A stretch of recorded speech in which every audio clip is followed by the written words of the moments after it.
Hi guys, welcome back. Welcome to the channel, anyone that's new. Right, today I'm doing a little bit about, it's all carbides for me. Everything's carbide because that's what I do, carbide chisels.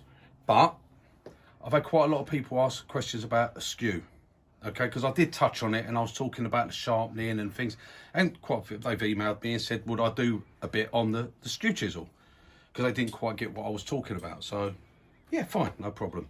I'll do that. And I know, Peter, I know you asked me because you're trying out some cutters for me, and yeah, you've said about using your skew. So hopefully this might help. Couple of important things though before I start. Very important. I watched a video yesterday. Can't remember. No, I'm not going to mention names or anything. But guys turned around and said, the reason you can't cut wood with a carbide chisel is because a carbide cutter doesn't have a sharp edge. What a stupid thing to turn around and say to someone who's apparently teaching new turners or talking to new turners. Okay, please guys, if you get my chisel, anyone that's bought my chisel and you get them, you will know how sharp these cutters are. Okay, when you get them, please do not run your fingers over them. They are very sharp, okay, and they stay sharp for a very, very long time. I mean, I don't know, you guys, if you haven't seen the video where I've done the questions and answered on my carbide chisels, about 3 videos back, I actually showed how I cut aluminium with this cutter, because someone had said about my cutter's quality, okay, and I had to answer it. That's the sort of person I am. If someone's going to say something, I have to come back and answer. Same with this. Someone's saying carbide cutters don't have a sharp edge. Well, I'm going to prove you wrong, because yes, they do. Now I use this. This is the same cutter. I hope you can see this. Anyway, if you go back and watch the video, all right? Now, I marked that. This cutter hasn't been changed. It hasn't been taken off. It hasn't been sharpened. I'd used it numerous times to turn resin and do things. I cut aluminium with it. I then cut wood and showed it can still sharpen, gives a skew cut. I then used it to make the sanding handle. That's a good one to watch as well. Make yourself up a sander. I used it for that. All right, so now, after doing all that work in cutting aluminium, right, it's just a piece of paper here, okay? Just a plain piece of paper. You zoom down on this. Right, guys, now this is the same cutter. Got to hold it, sorry.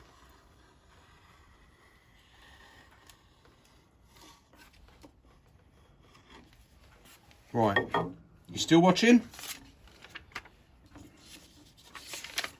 Right. Don't anyone be stupid enough to say a carbide cutter doesn't have a sharp edge. If it can cut paper, it can cut anything, including flesh. Now, a few weeks back, I did actually mention it because I've developed a habit.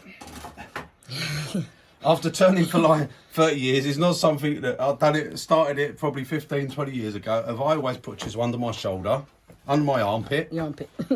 Where I'm doing something, move my tool rest out, put it under there. Well, the other day I did that. I had a carbide chisel. I leant over, got something, come back, and I just brushed the tip of the chisel. And I didn't take no notice of it.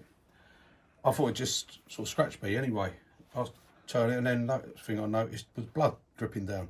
And I've actually got a scar there. It actually scarred me. It cut me right down the side of my wrist there. Now, if that had actually gone across there, that probably would have cut an artery. And I probably would have been in the hospital, or I probably would have been found on the floor because I would have cut my wrist. You know, she would have thought I just got fed up with her, you know, nagging me all the time and always making me do things, coming to make a cup of tea for me and things like that, you know. She probably thought I got enough. But guys, please, don't listen to people that don't know what they're talking about. A carbide insert is very sharp. It is designed originally for fitting on cutter heads, for planers, spindle moulders. They are very, very sharp, okay? They are razor sharp. And any carbide manufacturer will tell you the carbide cutters have a razor sharp edge. Don't listen to people that come out with stupid comments. They are very sharp. Be very careful with your chisels, okay? I don't want people having my chisels, unwrapping them and not taking care because they think, well, they're not got a sharp edge. They have. Right, enough of that. We're finished on that. Right, very quickly, guys, I've got some new cutters. And as I said, I've got a friend of mine who's actually using them at the moment. Because I did demonstrate about doing some skew work with the chisel, but the main problem is your points getting away. These new cutters, it's not so much on the 14, you can't notice it as much, but it really makes a difference when you're using it. They've got no corners, they've got no points. They're rounded on the point, which means it's very less likely to catch, okay? Can't see as much on the 14, but I've got them, they're going on the website. I've got them in 14mm and 15mm. Did you see that? I'm just trying to zoom in. Sorry, camera woman's having a lazy day. It's because she come on camera the other time, so you know she's famous. Got carried away, I know. Right, that's the 14, right. Yeah. Right, this is a 15. You can notice it more on the 15, yeah. Okay? I'm not using these today, don't worry, I'm not going down that route. And I know I'm talking a lot, and anyone that don't want me talking, skip along, because this video ain't for you. There's people need to hear and find out about their skews, because it might help them. Right, these have rounded corners. So you can really, they're lovely for skewing, because your points are gone, there's no point. You can come in, you can roll a bead with it, you can come in and do V-cuts, you can do the lot, you can get a nice skew finish. Use it like a, this is for using like a skew, it ain't for doing your big roughing down. Now, you can fit your 15mm cutter, because you don't want a big 15mm chisel for doing skew work. You can fit your 15mm cutter on your 14mm bar. But, and there's a but, don't come back to me and say, oh, this and that, because I'm telling you it now. One, your cutter will overhang. It's only 1mm difference, so it's 1/2 mil on each side, basically. 15 between 14, you've got 1/2 mil, right? So it's 1/2 mil bigger on each side. It overhang just slightly more on that, but what it will do, it's the same size hole, but it will sit a little. The screw won't sit down inside. I don't tend to fit the screws right down inside anyway. There's a reason for that, okay? Which people that have ever asked me know that reason. I don't just give it out the reason why. There's a reason why that's done like that, okay? If you want to know, just drop me an email and I'll tell you. Right, it sits back a little bit, perfectly fine. It won't break, it won't shatter when you use it, don't worry. I'm telling you, it's safe to do that. It still sits flat on the bar, but you're not using this for big hogging out, you're not roughing down, you're using it for skew work, okay? It just gets that out of the way. Very nice use. You can still use it for a bit of roughing. Not small stuff. Don't go for trying to rough a, you know, half a tree trunk and stuff. It's not what it's made for. There's chisels out there for that. Anyway, that's that. Right, I'm not using those today. Right, skews. Okay, and the problem a lot of people have with skews, catches and things like that, and people are frightened of them. I'm not an expert. Okay, I'll just give my opinion, what I've learned. Like I did explain on other videos, I had to learn turn one-handed, so things like this, I had to find a way where I don't get a catch. And this is what this is about. You will not get a catch if you use it this way. Right. Now, first off, we did say the other day about grinds, because a lot of the time, the trouble is, I've got a bit of wood here. Now, this is just a piece of pine. Now, I say, people say don't use pine, you won't get a good finish.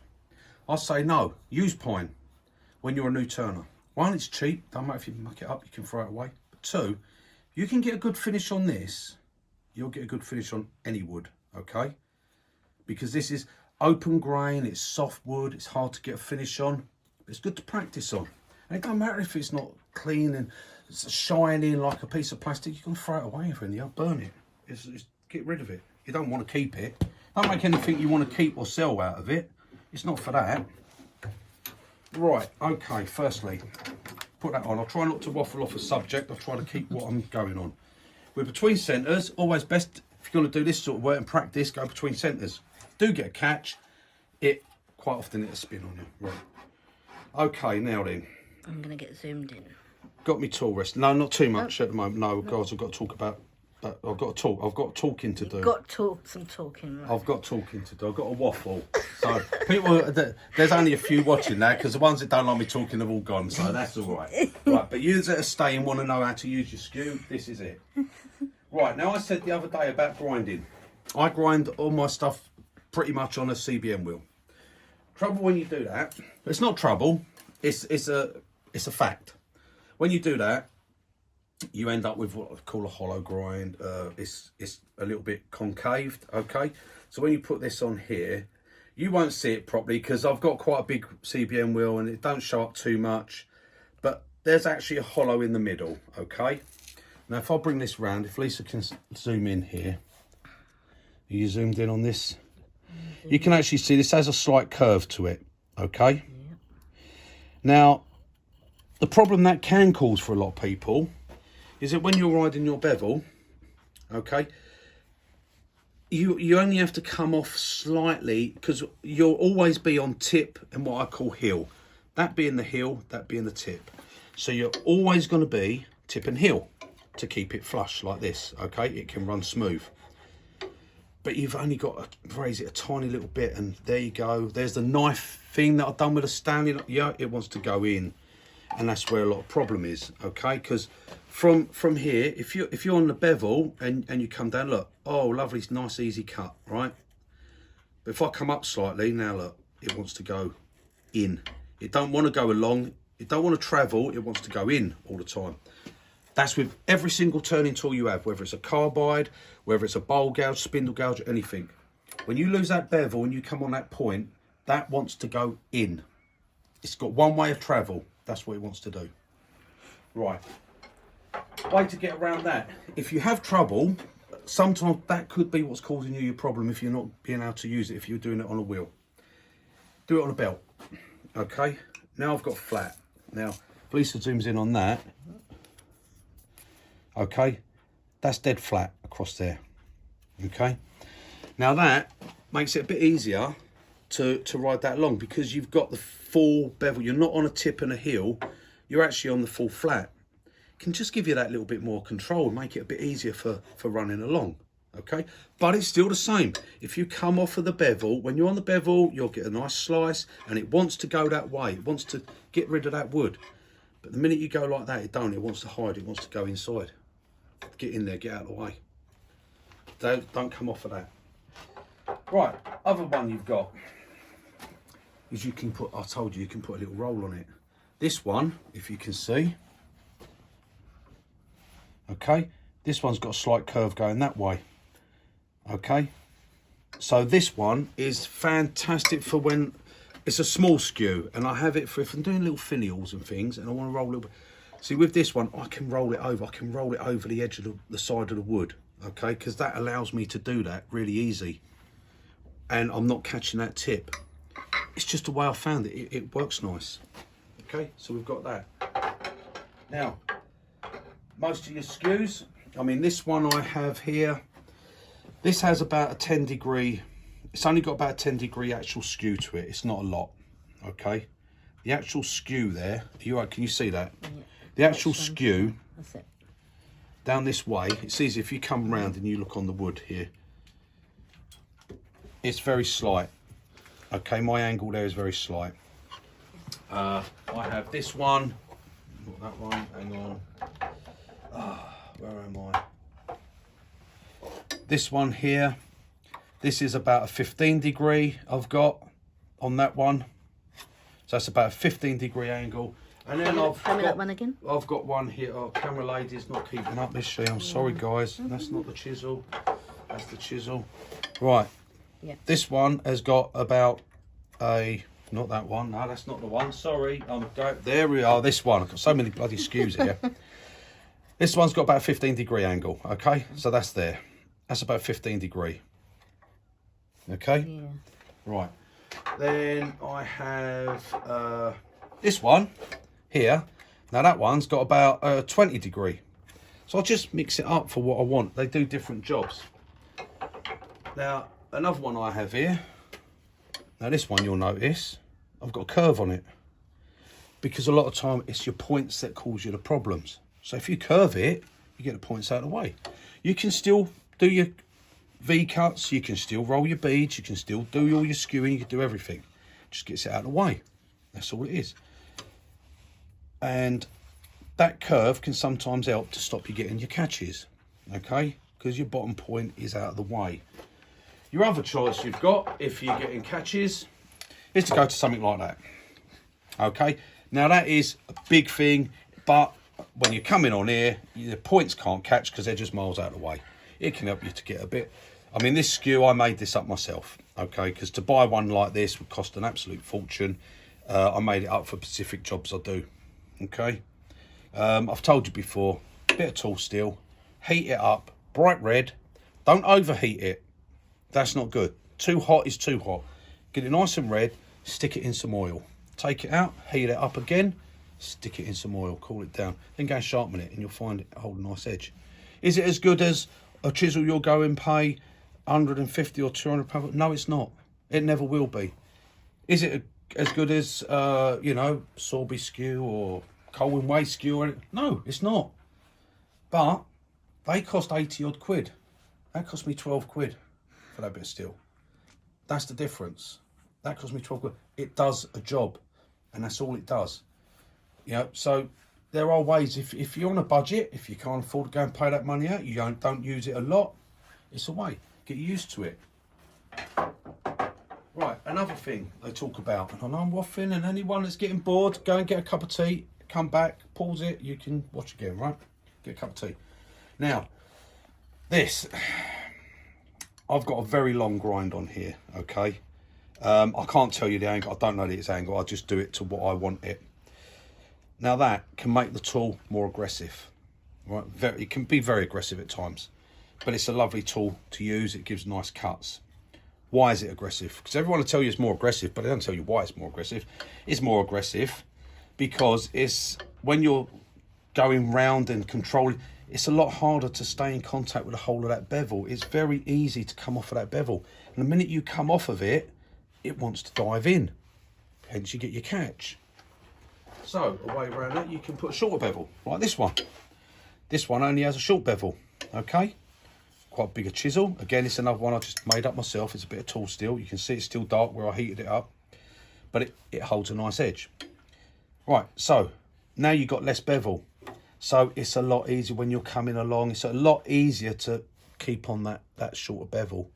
Believe it or not, it's a lot easier to ride a short bevel than it is to ride a long bevel, okay?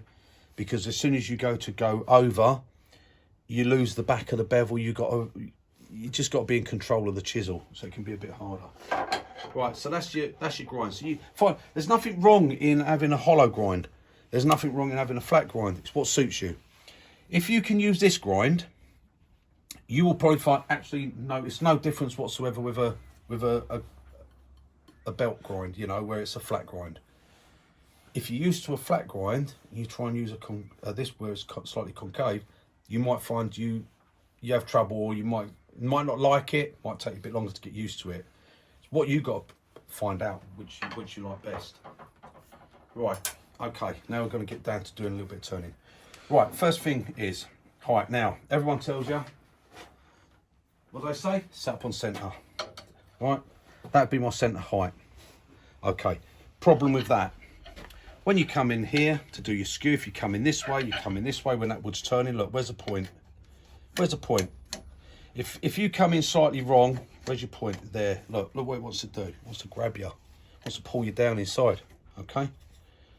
So, when you've experienced, you'll be fine. It won't be a problem for you. You'll come in and you'll run along. People turning 40, 50 years and they'll say, oh, well, I do it this. Yes, but you just made the point there. You've been turning 30 or 40 years. Yes, you should be able to do it. If you can't, then shame on you. You should have learnt by now. But new turners, someone who's never turned a bit of wood in their life, is not going to know that. And they're the people want to know. So, right, height, that's the main thing. Get your tool rest up, okay? So this is the first thing we're going to do. Now, you're going to see here that when I bring this tool rest up, I've got to move it out a bit because I've come up so high. Right, where am I now? Let's see. Right, look at that. I'm nearly on top of the wood. But the beauty of that is, look, when it comes round, where's my point? Where's my point? You can't catch the top of the wood. No catching. I can come in wherever I want, can't catch. Unless I do something silly and come in that way, and if you do that, then you deserve to get a catch. That's your fault. Don't be silly. Right, so we come in here. Okay. So what we're going to do, we're going to rough this down a little bit. And you're going to see it's very easy. So what we do is we come in, okay, nice and gentle, we're on our bevel, and here we go. So we can come along, we can go backwards, we can go forwards, okay. I'm trying to keep out the way of the camera. We can come in here, we can jump forwards like this, we can come this way, we can go this way. Okay, I know my point is up there, it's out of the way, can't catch no wood, it's all nice and safe, and I'm coming along. Now, if you come along here and you're getting this, see this? If you're getting that, we can keep going and make some nice flowers, but what you're doing is you're cutting on your bottom point. That's why you're getting that. So, just lower it a little bit, come along, and let it go. Okay, and you'll get rid of that. And as your wood's going down, as you're reducing your size, now I'm actually coming down that, well, I'm right down here. Oh, no way of catching. Oh, it's lovely. Look, you know, I'm just like here like this, look. Now, the best way to hold your chisel, finger behind, that keeps it from going that way. Thumb there, that stops it from trying to run away from you. Grip it like that, and it can't go nowhere. You've got it. Run your finger along your tool rest, okay? Here we are. Right, and we're working on the top. We're working on the top of the wood, okay? We can get across the top, it's still not round, so you can cut backwards, you can cut forwards. But your main thing is, here, ride the bevel. Keep that bevel in touch. Okay, keep the bevel in touch with the wood, and we can come along. Okay, now, like I said, you've got your, it's exactly the same with your skew that's got the rounded, your main thing here, that bottom is out of the way, so you're less likely going to catch, less likelihood you're going to catch with that bottom, okay? And we come along there. Same here, we come along.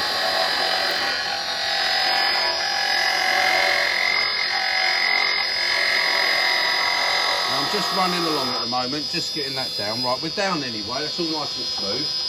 Now I just want to show the different cuts. Now, again, as I said, with a shorter bevel, that's a little bit easier to keep in control. It doesn't give as nice a cut, okay? It's not as nice, but it is a little bit easier to control. Okay, so you can come along. It's awkward here because I'm trying to keep out the way and I don't want to block it. I would normally be here like this, okay? This is where I'd be. I'd be working right on top. I'm keeping myself away from it, which isn't how I return. Okay, so I'm coming along here. Right, now then. I'm going back to this one. As we said, angles. Okay, now, let's stop that for a minute. I'm just going to lower the tool rest a fraction because I've thinned that down quite a bit. You can see that's quite a nice finish on there, considering that's a bit of pine. Now, again, sorry, what I wanted to show. Right, if you have your tool rest down here. Now this would be on centre, and I'm working on centre, okay? But now the trouble with that is, as you come up to the wood to start, and if you turn the wood, what happens? Look, what's happening with that skew? As soon as I put it on the wood here, it wants to run back. It wants to run, okay? If I come in this way and I turn, it wants to run, look. It wants to spiral, that's what it wants to do all the time. If you're on your bevel here and you come in, it's not quite so, you've got your bevel there, but it still has a tendency, it wants to try and come this way. Now, the only way I can explain that is like, because it's spinning. Now, I should have pointed out when I got a few catches when I was doing the bird, not the bird, the little ring box, okay? When I was going in the end, when I watched the video back, I noticed actually as I was coming in with the detail cutter, I've got a couple of times it's skewed like that, and I just went, oh, come on, behave. I should have actually said what was happening there. It's not a problem because I know why it's happening and I know it's going to happen, so it doesn't come as a bother to me. It's not like it was a surprise that I got a catch. And because you've got something spinning like this at quite a speed as well, if you come in with anything, whichever way, with a sharp edge, whichever way you angle it, that's the way it's going to skip. So if I go that way, it skip that way, go that way, it skip that way. I didn't want to come in flat because I didn't want to scrape anything. I was trying to come in and just take a little cut here. And the only way you can stop it is you've got to get your thumb there and get hold of it and stop it from going. But it's the same here. This happens, and the only way I can explain it, it's like if you imagine if you've got ice skates or skis, if you want to turn, what do? One edge goes in, you turn that way. If you've got something spinning, you drop something on it, it naturally wants to go off. It's the same thing. But what you find here, see, if you come up and you work up here, and now I'm working on the top of the wood, and when I come in here, look, it doesn't want to skip back. It wants to, it actually wants to, look, it wants to actually take wood off. It's not skipping back on me. Just because of the way I'm presenting the tool. So it's not always about what tool you use, it's about how you present it to the wood. How you present that cutting edge. And that's the same whether it's a carbide chisel like this or whatever it is. It's determines how you present that cutter there. Look, that is cut. That's cutting. Okay. Don't ever say a carbide insert doesn't cut because it hasn't got a sharp. That'll slice you down to your bone. That is sharp, lethally sharp. Same as these. They're lethal. The difference is that will stay sharp probably 100 times longer than what this will ever stay sharp. You'll have to be sharpening this. So that's why I say work on the top of your wood. Okay. Sorry, I've got my tool rest just touching. And again, tool rest. Don't be right out here with your tool rest and coming over, asking for trouble. Keep your tool rest as close as you can. When we come, we're on our bevel, we come up.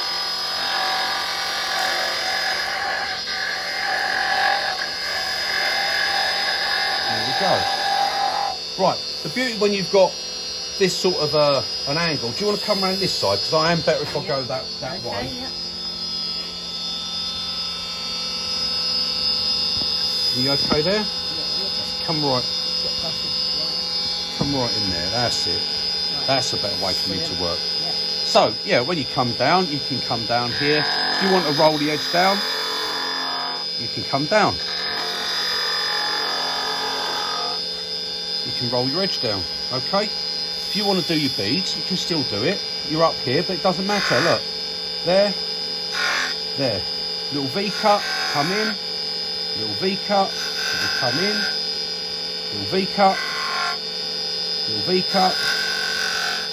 Okay, you want to roll the bead, we'll turn the chisel over and we'll roll our bead. We'll go from the centre and we'll roll it down. We'll go from the centre and we'll roll it down. Go from the centre and we'll roll it down. Again, I'm up here, I'm a little bit awkward, I've got a little line there, not a problem. I'll just clean that up, like so.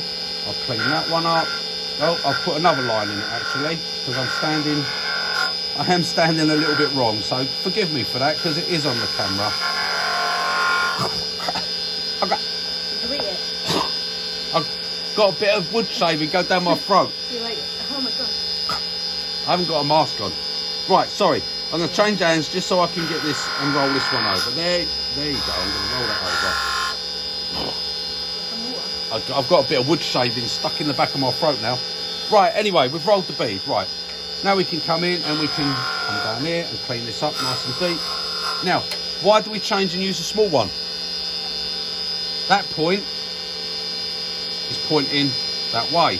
So if I roll it with that, there's chances are that point's going to catch when I come down to the bottom, okay? Or I'm going to actually catch it on the side. This point is sloped away. So it makes it easier for me to actually come on here and just roll it over, okay? Got a little bit on that top, I can come in and I can just roll the skew around, like so, smooth it over. I've got this bit of wood stuck in the back of my throat now. I'm all right, don't worry. Trying to get it. Sorry guys, that's why you should always turn the mask on, or don't talk when you're turning. Right, same here. So I can come in here, and if I want to roll this down, put a little bit more pressure on. Now don't try and do that by just gently holding your skew, because it's going to try and fly back on you. Okay, if you want to round over your edge, get a bit of weight on it, push it hard on the wood and roll it over. But you know, we can do all this sort of stuff, and you can cut. If you're working on the top, the reason I can do this with no catching, where's my point? At no time, unless I do something really silly, no time can that point come into contact. It's always above the wood. Stops you getting a catch. It's the same now.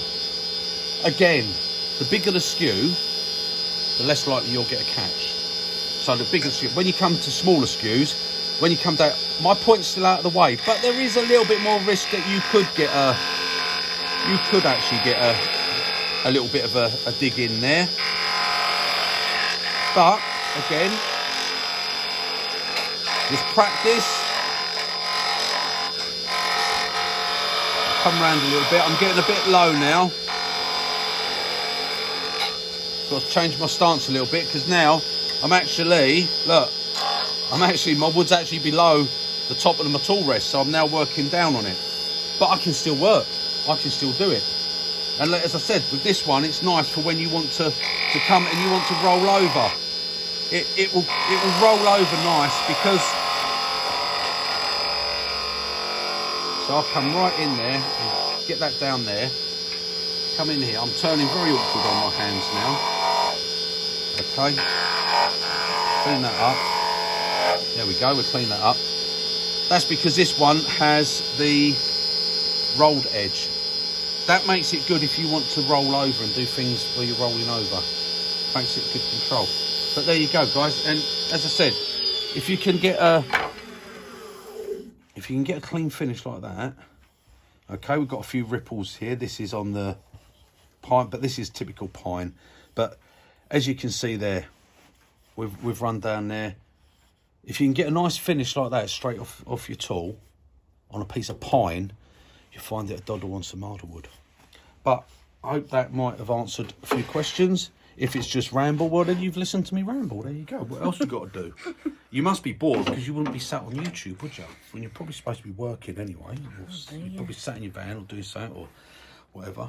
But anyway, there you go, guys. Just a simple case of, if you're worried about your skew, get your tool rest up, work on top of the wood, get the points out of the way. Okay.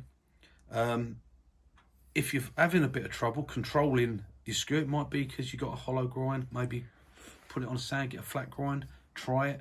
I'm like to see my CBM wheels. I've got I can use the edges, so I can get a flat grind or I can get a hollow grind. I can do both on mine. But if you've got belt, use belt, whatever, it'll be fine. So, but there you go. That's what you can do with your skew chisels. And then, I mean, I'm not going to go and make a stair spindle or something like that. I've got no need for it. I don't want one. You can roll beads. You can do whatever you want. What you do, that's your design. You design what you want to do. I'm not going to say what you got to turn.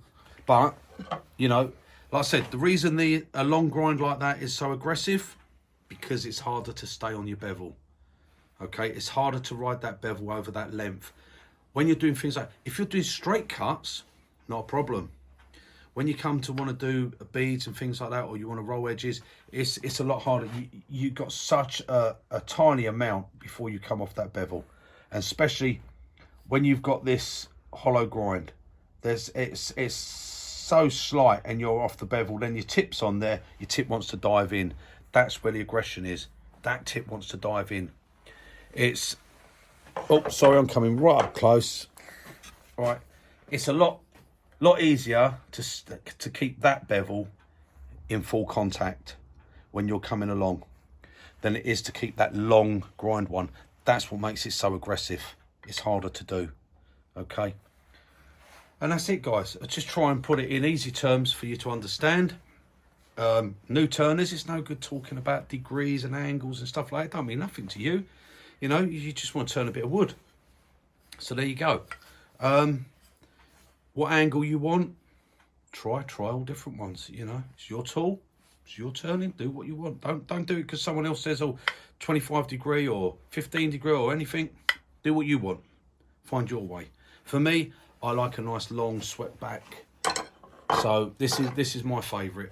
My favourite grind. This one, and I go for the hollow grind. I don't mind that because what I find when I'm rolling over, it's okay if I'm doing like this sort of a cut. I find that's all right because once I lift and I start coming in, that now, because that's rounded and it's not flat, they fit. That fits into that. So now I can roll that over and be in full contact with my whole bevel while I run round that. Where if you got a flat, as you come round there, you can't keep it all in contact. You're coming onto your tip. So with a flat grind, you could find if you're doing this sort of thing, that's why I've just thrown that piece of wood away because I don't want it. That's why I've got 6 skews here on the table, and I've got another 3 skews up there. All have different grinds. All different grinds for different jobs. What I'm doing, I'll have them all there. If I'm turning something, I'll just drop one skew, pick another one up, have another go. So, yeah. Anyway, I hope that's helped, guys, and cleared that up. Please be careful with your cutters. They're not blunt. They're sharp as razors. They really are. You go very nice. Believe me, I was lucky. I could have actually sliced right through my wrist with that. And all that was, I just went. Same with these tools, a skew chisel. You know, I just go like that. It's so easy for me to do stuff. I went like that. Put the drill chuck up. That's what I did. I put the drill chuck back up, come down, and I just caught my hand, and it just, I didn't even know it had done it, and that was on a carbide cutter, and it sliced. It's that sharp. You didn't even know I'd actually done it. But it literally half an inch, and I probably would have gone through my archery oval, and I wouldn't have been doing this video, and I wouldn't have been rabbiting on for hours and hours. Might have made some people happy, but there you go. Anyway, guys, hope that's helped. Give it a go with your skews. We'll be back on carbides next, so yeah. But there you go. Toodle pip. Bye, guys.